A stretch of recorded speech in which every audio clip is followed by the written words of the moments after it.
Construction का हम लोग 2018 जनरल का क्वेश्चन बना रहे हैं। देखो अच्छा क्वेश्चन है ये, तुमको बेसिक्स अच्छा मजबूत हो जाएगा। देखो पहले तुमको बैलेंस शीट दिया। देखो क्वेश्चन, ए कंपनी लिमिटेड का बैलेंस शीट दिया। देखो एसेट साइड देखो, fix asset, debtor, investment, inventory, preliminary expense. और देखो लास्ट लाइन में क्या लिखा तुम्हारा, एक्यूमुलेटेड लॉस है ना। वो एक्यूमुलेटेड लॉस को ब्रैकेट में लिख दो, वहां पर ही प्रॉफिट एंड लॉस, वहां पर लिखो प्रॉफिट एंड लॉस अकाउंट, और फिर उसके ब्रैकेट में लिखोगे डेबिट। एक्यूमुलेटेड लॉस के बगल में क्या लिखोगे, प्रॉफिट एंड लॉस, और ब्रैकेट में क्या लिखोगे, डेबिट। अब उसके बाद देखो liability side, equity shares capital दिया 10 रुपया 6 लाख। बैंक ओडी मतलब क्या आ गया, बैंक ओवरड्राफ्ट 50,000, क्रेडिटर्स 11,50,000। ठीक है, उसके बाद क्या बोला, due to heavy accumulated losses. देख रहे हो छोटा मोटा लॉस बाकी हेवी हुआ है, हेवी एकदम है। Due to heavy accumulated losses and over valuation of fix asset, और वैल्यूएशन ऑफ फिक्स एसेट भी क्या हो गया बोलो, over valuation. Following scheme of reconstruction is agreed upon. बस यही लाइन से तुमको समझ में आएगा कि कौन सा चैप्टर का क्वेश्चन है, रिकंस्ट्रक्शन का। जो बोला है ना, following scheme of reconstruction, scheme of reconstruction को अंडरलाइन कर दो, जिससे तुमको एग्जाम में समझ में आएगा कि यही 15 मार्क्स का क्वेश्चन ही वाला। To convert the equity shares fully paid up into shares of ₹6 each fully paid up. बोलो क्या बोला, वो इक्विटी शेयर्स को कितना रुपए में कन्वर्ट करेगा, बोलो 6 रुपये में। बोले इक्विटी शेयर्स था कितना, 10 रुपया, कन्वर्ट कितना ही मेरा 6 रुपया, तो 4 रुपये कहाँ जाएगा, कैपिटल डिडक्शन वाला खजाने में जाएगा। Creditors to forgo ₹1 lakh, creditor कितना रुपया माफ कर रहा है, बोलो 1 लाख। देखो क्रेडिटर्स का था कितना, 11,50,000, तो 1 लाख रुपए क्रेडिटर माफ कर दे रहा, तो माफ कर देगा तो कहाँ जाएगा, कैपिटल डिडक्शन। बोलो डेबिट होगा कि क्रेडिट होगा, कैपिटल डिडक्शन क्रेडिट होगा, बोला ना। जब पैसा बढ़ेगा तो कैपिटल डिडक्शन क्रेडिट होगा, क्रेडिट डेबिट होगा। और फिर क्या बोला, नंबर सी में amount available is to be utilise to write off loss. मतलब जो भी आपके खजाने में पैसा है आप उसका लॉस के साथ राइट ऑफ कर दीजिए। 2,20,000 के लॉस है ना, राइट ऑफ कर दीजिए। बैलेंस प्रिलिमिनरी एक्सपेंस, उसके बाद जो बच रहा है ये जो फालतू है तो प्रिलिमिनरी एक्सपेंस, जिसको हम लोग क्या बोलते हैं, बोले तो फिक्टिशियस एसेट, उससे बोला एडजस्ट कर दीजिए। And the balance remaining is to be used to write down fix asset, और balance remaining is to be adjust with the क्या बोला है तुम्हारा, फिक्स एसेट। फिक्टिशियस एसेट नहीं सुनिए हो,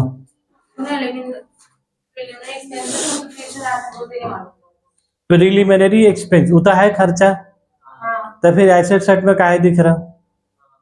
देखो प्रिलिमिनरी एक्सपेंस, एक्सपेंस जाएगा कभी एसेट साइड में, तो फिर एक्सपेंस लिखा हुआ ना एसेट साइड में। एसेट में क्या लिखा जाएगा, प्रॉपर्टी जायदाद की खर्चा लिखा गया, प्रॉपर्टी जायदाद लिखा गया, वो क्या लिखा हुआ है, एक्सपेंस। इसीलिए उसको क्या बोला जाता है, फिक्टिशियस एसेट। वो एक ऐसा खर्चा है जिससे तुमको आने वाला दिन में कोई फायदा होने वाला नहीं है। बोला जाता है the assets which have no value या which have no resale value is called fictitious asset. वो एसेट जो तुम्हारे पास बेकार कैसे पड़ा हुआ है, जिसको बेचने से भी कोई पैसा नहीं मिलेगा, उसको हम लोग कहते हैं फिक्टिशियस। जैसा घर में एक एक आदमी होता है, ना काम का ना काज का, दुश्मन अनाज का, वो सब 5-5 आदमी है, 4-4 आदमी, लेकिन उसका रहना कोई फायदा है, तो उसका रहना नहीं रहने से कोई फायदा नहीं, इसलिए क्या बोलेगा लोग, फिक्टिशियस एसेट। उसी तरीके से अकाउंट्स में भी है, एसेट है लेकिन उस एसेट कोई काम का नहीं है, तो एसेट को हम लोग क्या बोलेंगे, बोले फिक्टिशियस एसेट। तो वो कोई भी एसेट हो सकता है। तो जैसे यहाँ पर बोला the asset which having no resale value, जिसको बेचने, हाँ तुम लोगों का डेफिनेशन पूछा है, the asset which is fictitious is called fictitious asset. जैसे फिक्टिशियस हो गया फिक्टिशियस। तब देखो एक एक करके जनरल एंट्री पास करना है। अब बोलो फालतू का चीज बचा हुआ है, एसेट है लेकिन कोई फायदा नहीं है, तो तुम कैपिटल रिडक्शन जो तुम्हारे पास खजाना है पैसा और फालतू एसेट को उसके साथ क्या करोगे, एडजस्ट कर दोगे, रख के को फायदा है फालतू चीज का। तब बोलो सबसे पहले क्या बोला, इक्विटी शेयर्स को कन्वर्ट करने, तो सबसे पहले जनरल एंट्री क्या लिखोगे, equity share capital account debit to equity share capital account. Equity share किस में कन्वर्ट होगा बोला? इक्विटी शेयर में। पुराना वाला इक्विटी शेयर कितना है बोला? ऑफ रुपीज 10 इच बोला ना, तो 60,000 शेयर ऑफ रुपीज 10 इच कितना हो जाएगा? 6 लाख। और वो 10 रुपीज कन्वर्ट किस में हो रहा बोला? 6 रुपये में। तो 10 रुपये किस में कन्वर्ट होगा? 6। तो कितना हो जाएगा बोला? 3,60,000। पहले इक्विटी शेयर कैपिटल को घटाया 10 रुपये से, इक्विटी शेयर कैपिटल को 10 डेबिट कर दिया, फिर उसके 6 रुपये से क्या किया कि एक बार 10 रुपये से घटा के 6 रुपये से फिर बढ़ाया, तो हकीकत में घटा कितना रुपये से? 4 रुपये से। तो टू कैपिटल रिडक्शन अकाउंट में कितना रुपये जाएगा? 60,000 इंटू 4 रुपया। तो तुम्हारा खजाने में कितना पैसा जमा हो गया बोला? 2,40,000। तुमको अगर नरेशन लिखना है तो भाई लिख दोगे being equity shares converted into ₹4 each, equity share into ₹6 each, fully paid up. Fully paid up मतलब समझ रहे हो? हाँ, मतलब इसको फिर नहीं बोलेंगे बाद में 4 रुपये निकाल। 4 रुपया माफ कर दिया, 4 रुपया और देवगन है। अभी बात का क्वेश्चन में आगा, मजा आगा उसमें। एक तो 10 का चीज अपने 6 रुपया करके 4 रुपया माफ कर दिया, और उसका फिर वो लला 4 रुपया फिर निकाल। Equity share converted into ₹6 each, fully paid up बोला, मतलब वो और 4 रुपया बाद में नहीं देगा। और बाद का क्वेश्चन में क्या बोलेगा? वो 4 रुपया फिर बाद में देगा, तो फिर देगा तो क्या आएगा? Bank account debit equity share capital account. फिर जो गरीब 2,40,000 का फिर उसको देने होगा, मतलब हो रहा क्या बोले? एक बार 2,40,000 कैपिटल डिडक्शन में जा रहा है, और फिर उससे 2,40,000 फिर मांग रहे हैं, मतलब गरीब इक्विटी शेयर होल्डर को कितना नुकसान हो गया? 4,80,000 का। तो वैसा क्वेश्चन ऑनर्स वाला में दिया होगा, ठीक है। पहले जनरल वाला बना के थोड़ा सा अंदर से कॉन्फिडेंस महसूस कर लो पहले, ठीक है, उसके बाद आएंगे हम लोग। नंबर बी में क्या बोला? Creditors to forgo ₹1 lakh. Creditors कितना रुपए तुमको माफ कर दे रहा होगा? 1 लाख रुपया। तो क्रेडिटर्स अकाउंट क्या हो जाएगा? डेबिट हो जाएगा। और कैपिटल रिडक्शन क्या हो जाएगा? वो क्रेडिट हो जाएगा। खजाना बढ़ रहा ना। नरेशन क्या लिख दोगे बोला? बिंग क्रेडिटर्स फॉर गो मतलब समझ में आ रहा ना? बच्चा समझ के छोड़ दे रहा, बोला जा। देखो क्रेडिटर का पैसा था कितना, देखो पुराना बैलेंस शीट में 11,50,000। कितना बच्चा समझ के छोड़ दे रहा? बोला जा, बोला ऐश मौज कर जा, 1 लाख रुपए छोड़ दिया। उसके बाद आ जाओ नंबर सी। नंबर सी में क्या बोला? Amount available is to be utilise to write off loss. तो तुम्हारे पास अमाउंट अवेलेबल है कितना बता? इधर है 2,40,000 और इधर कितना है? 1 लाख। तो तुम्हारे पास अमाउंट अवेलेबल कितना हो गया? 3,40,000। तो तुम पहले कैपिटल रिडक्शन को क्या करोगे? डेबिट करोगे। कैपिटल रिडक्शन को क्या करेंगे? अब डेबिट करेंगे। तो कितना रुपया डेबिट करोगे तुम? 3,40,000 रुपया। तो कैपिटल रिडक्शन अकाउंट डेबिट कितना हो गया? वो 3,40,000 अवेलेबल अमाउंट हो गया खजाने में।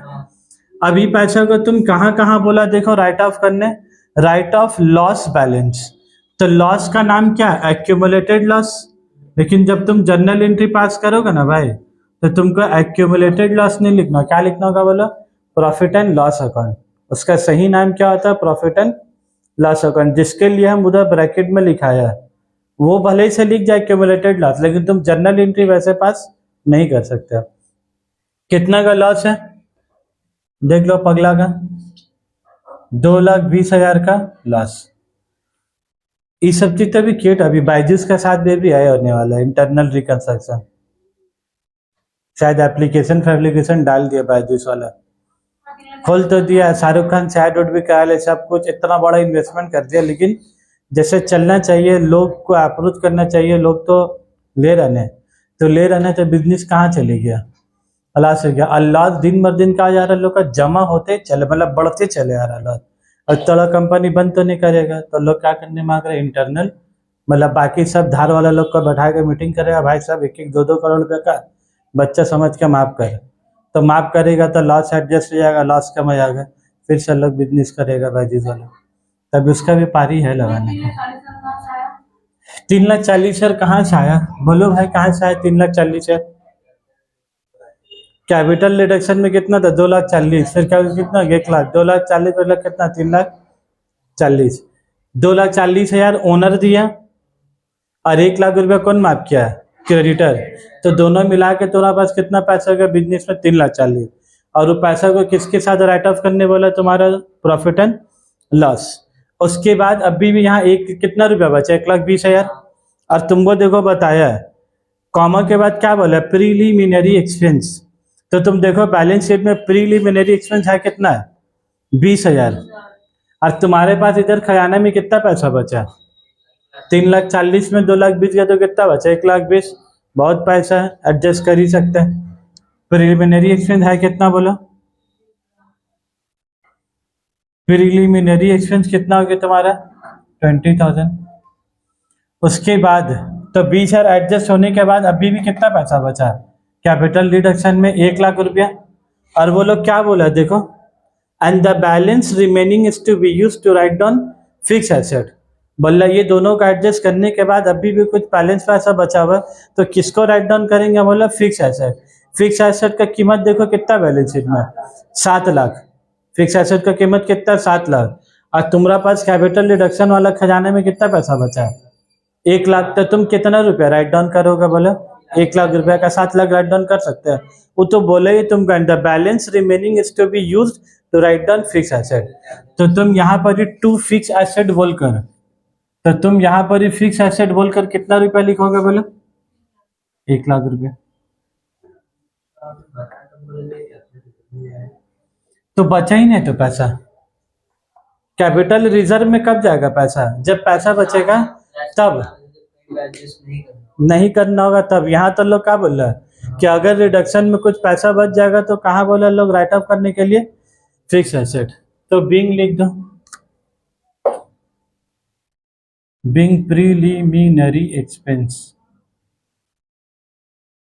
accumulated loss and fixed asset return of. ये सब सारा पैसा क्या होगा अब रिटर्न ऑफ, ठीक है बात। अब तुमको इसके बाद तुमको एग्जाम में क्या बोलेगा बनाने के लिए, तुमको बैलेंस शीट। इतना सन में तो 15 मार्क्स देगा नहीं तुमको, बैलेंस शीट बनाने थोड़ा सा खटाली होगा।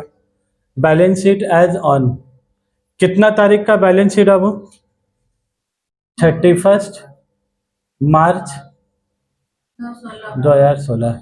और हम क्या बोले इसमें लिखोगे ब्रैकेट में एंड रिड्यूस, ये खाली भूलोगे मत। ये हम लोग का ध्यान है कि हम लोग को 5 साल तक लिखना, लेकिन तुम लोग को तो क्या एक ही साल का बैलेंस शीट बना है, कौन सा 5 साल तक बनाना है।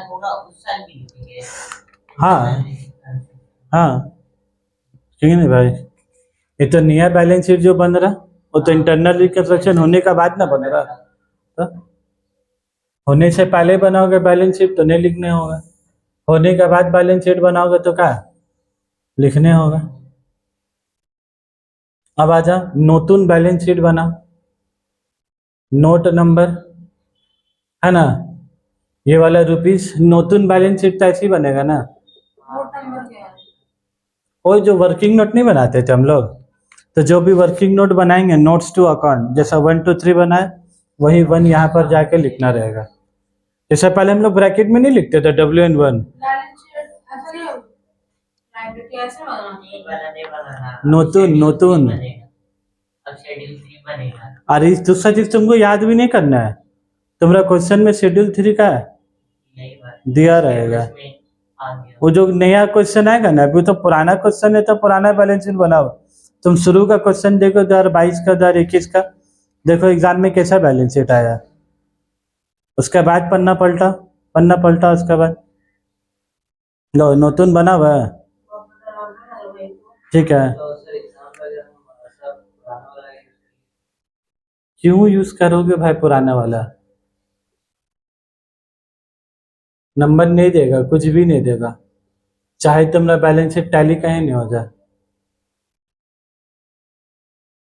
तोड़ दिए थे बस कुछ नहीं है भाई, देखो यहाँ पर ही है, हमको समझ में आएंगे, तुम लोग का नहीं समझ में आएगा। देखो इधर नंबर 1 में share holder fund, share holder fund में दो चीज आएगा, एक आएगा तुम्हारा शेयर कैपिटल, देख रहे हो शेयर कैपिटल, और दूसरा तुम्हारा क्या आएगा वो रिजर्व्स एंड सरप्लस। अरे तुम लोग को याद नहीं करना, हम तो बोल रहे हैं यार, तुम लोग को दिया रहेगा, बस जैसे जैसे दिया रहेगा वैसे वैसे का एक एक आइटम बाय आइटम बैठाते रहोगे।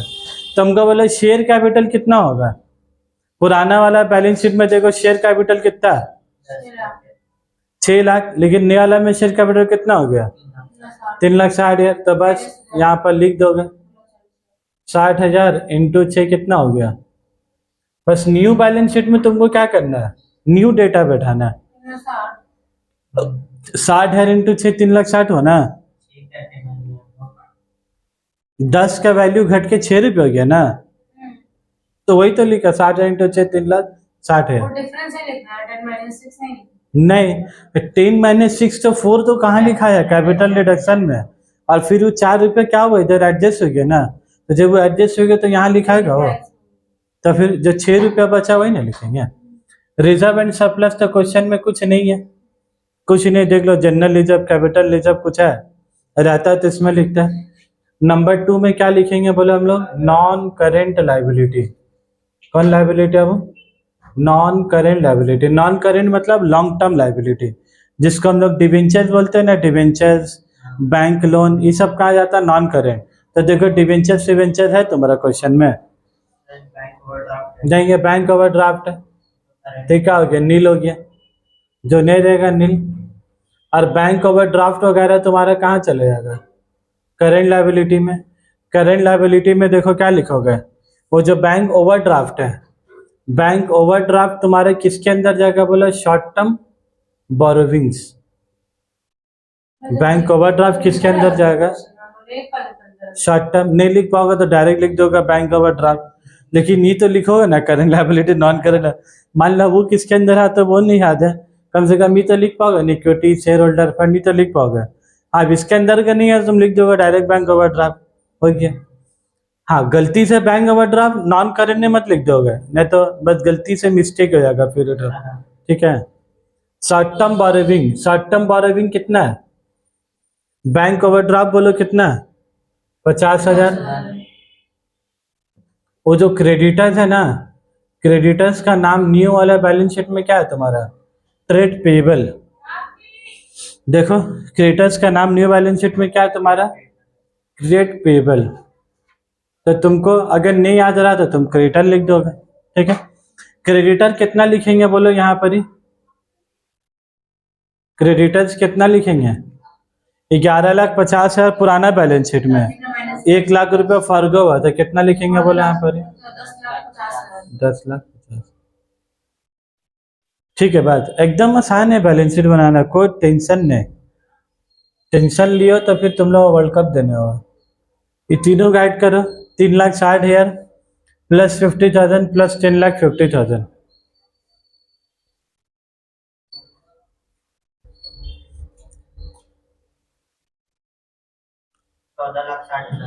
14,60,000। ये क्या हो गया तुम्हारा टोटल, ठीक है। अभी टोटल हो गया, अब इसके बाद तुम क्या बनाओगे एसेट, क्या बनाओगे वो एसेट। एसेट में नंबर 1 तुम्हारा क्या है बोला नॉन करेंट एसेट। कौन सा एसेट नॉन करेंट एसेट। जैसे यहाँ पर ये नॉन करेंट लाइबिलिटी, वैसे यहाँ पर शुरुआत कहाँ से तुम्हारा नॉन करेंट एसेट्स है। नॉन करेंट एसेट में पहले हेडिंग तुम्हारा होता है प्रॉपर्टी प्लांट एंड इक्विपमेंट, जिसको हम लोग शॉर्ट में बोलते हैं पीपीई, ठीक है। प्रॉपर्टी प्लांट इक्विपमेंट, एक्चुअली इसका नाम पहले था फिक्स एसेट, अभी नया वाला अकाउंटिंग स्टैंडर्ड आया तो फिक्स एसेट का नाम चेंज हो गया पीपीई, प्रॉपर्टी प्लांट और इक्विपमेंट। एक्चुअली पहले था अकाउंटिंग स्टैंडर्ड, उसके बाद आया IFRS। तो IFRS होने से क्या हो गया ग्लोबली स्टैंडर्ड सेम हो गया, मतलब इंडिया में भी बोला जा गई तो जापान में भी है अमेरिका में भी है। पहले क्या प्रॉब्लम था, हम लोग इंडिया स्टैंडर्ड के साथ इंडिया में लड़का पढ़ रहा कुछ और बाहर विदेश जा रहा नौकरी करने, वहाँ का बैलेंस शीट कुछ। तो अभी लोग न्यू बैलेंस शीट जो लाया पूरा ग्लोबली अकाउंटिंग स्टैंडर्ड कर लो सेम कर दे रहा है। मतलब कोई यहाँ से पढ़ के बाहर भी जाएगा तो भी उसका अकाउंटिंग सिस्टम चेंज रहेगा। लेकिन फिर तुम इंडिया जान ही रहे, ये लोग पूरा का पूरा एज इट इज अपना रहे हैं। ये लोग IFRS का बगल में क्या लिखा पता है? कन्वर्जेंस। क्या लिखा बोला? Convergence IFRS। मतलब इन लोग IFRS एज इट इज पूरा नहीं लेगा, अपने इंडिया का मुताबिक अपने इंडिया हिसाब से थोड़ा चेंजेस करके तब एक्सेप्ट करेगा। तुम तो जान ही रहो यहाँ का नेता लोग का, एज इट इज एक्सेप्ट कर लेगा तो इज्जत खराब हो जाएगा ना। कुछ तो इसमें ड्रामागिरी नहीं कर रहा है तो कैसे चलेगा। हम लोग भी पढ़ा है। तो बोलो प्रॉपर्टी प्लांट इक्विपमेंट के अंदर में तुम क्या बोलो? फिक्स्ड एसेट कितना रुपया है? पहले से कितना था? 7 लाख। 7 लाख में से 1 लाख गया तो कितना बचा? 6 लाख। तो प्रॉपर्टी प्लांट इक्विपमेंट में कितना लिख देंगे? 6 लाख। उसके बाद आ जाओ डेटर्स इन्वेस्टमेंट। डेटर्स वोटर्स तुम्हारे क्या हो जाएगा? Current asset. डेटर्स वगैरह क्या हो जाएगा? वो करेंट एसेट। डेटर्स का नाम हम लोग क्या बोलेंगे? जैसा क्रेडिटर्स का नाम क्या बोला था? Trade payable. वैसे ही डेटर्स का नाम तुम्हारा क्या हो जाएगा? Trade receivable. डेटर्स के बारे में कुछ लोग बोला है अब कुछ नहीं बोला तो वैसे ही लिख दो। उसके बाद वो जो इन्वेस्टमेंट है ना, उसको क्या लिख दो? Current investment. देखो इन्वेस्टमेंट दो होता है, करेंट नॉन करेंट। तो हम लोग करेंट के अंदर लिख दे रहे हैं इसको। करेंट इन्वेस्टमेंट कितना हो गया? 10,000। उसके बाद इन्वेंट्री। क्या बोला आप? इन्वेंट्री। इन्वेंट्री किसके अंदर आएगा? तुम्हारा करंट एसेट। ये तो तुम लोग पढ़े ही हो। इन्वेंट्री कितना हो गया? 3,90,000। इन्वेंट्री के बाद क्या बोला? Preliminary expense. बचा है कुछ कि राइट ऑफ हो आके खत्म हो गया? उसके बाद बोलो profit and loss. 2,20,000 right of होके क्या हो गया? तो 2 आइटम लिखा करने हैं बैलेंस शीट में है। और राइट ऑफ होके क्या हो गया? खत्म, finish, zero, tata bye bye. सुने गिने वाला। तब बोला बैलेंस शीट। अब एसेट साइड टैली करो।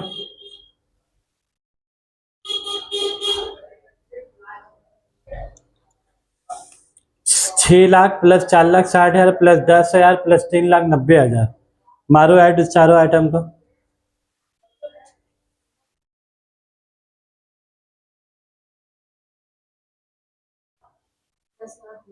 कितना कितना आ गया? बोलो 14।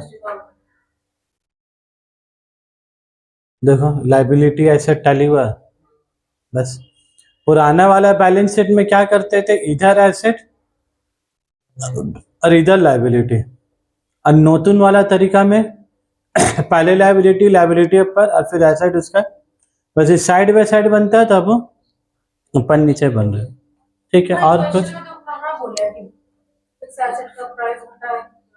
वही तो point number adjustment number C, amount available is to be utilise to write off loss balance, comma preliminary expense, तो उसको राइट ऑफ किया। फिर क्या बोला? And the balance remaining is to be use to write down fix. 1 lakh बचा, इसीलिए कहाँ से हम लोग एडजस्ट किया उसका? Fix assets. क्लियर है? क्वेश्चन समझ में आया? अब इसी के साथ हम लोग जाएंगे दूसरा क्वेश्चन में।